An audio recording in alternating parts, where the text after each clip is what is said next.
Sumatran orangutans spend their days swinging through the vines in the Asian trek inside the Fort Wayne Children's Zoo. Asmara is our youngest. She's going to be 10 years old in November, and she is the daughter of Tanku and Tara. Tanku is the big male, and then Tara is our other female. She's 29. Tanku just turned 38. And then we have Melody, who is our oldest female, and she's going to be 40. The great apes captivate guests. They are very relatable. So if they're watching Asmara pester Tanku or pester Tara, they're like, oh my gosh, I deal with that every day with my kids. They're incredibly smart. And we try to keep them occupied and keep their brains working throughout the day. So we'll give them all kinds of different things. We really try to encourage their natural behaviors.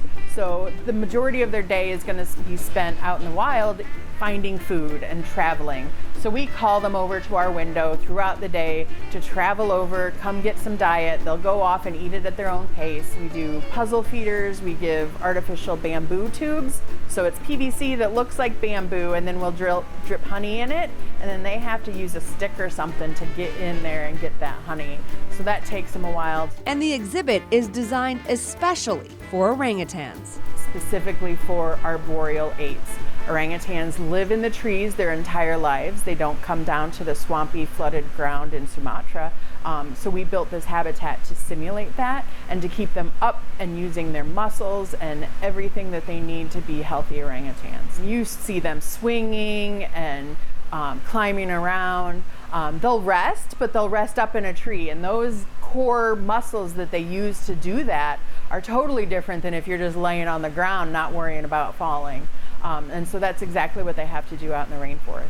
That's why the zoo will flood the floor to simulate the Sumatran swamps. But we also work on things like dexterity, so we'll drop stuff from the skylights in the water, and they'll go down and have to pick up kernels of corn and spend some time doing that. In the wild, orangutans are only found in Southeast Asia. There are 3 species, and all are critically endangered. International Orangutan Day is August 19th every year, and it's just a way to bring attention to the plight of the critically endangered orangutans. You hear about orangutans and you see them places, but we really try to explain to them that they're on the other side of the world in such a small location that is really being threatened by a lot of habitat fragmentation because of roads or palm oil plantations.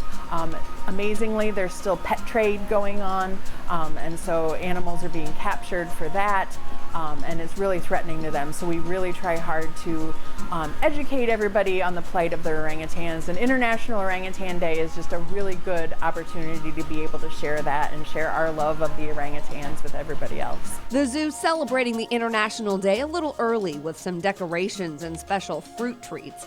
Part of every zoo admission ticket goes to help their wild counterparts, and the zoo hopes seeing the apes up close, looking in their eyes, will inspire guests to help even more, so orangutans are around for generations to come.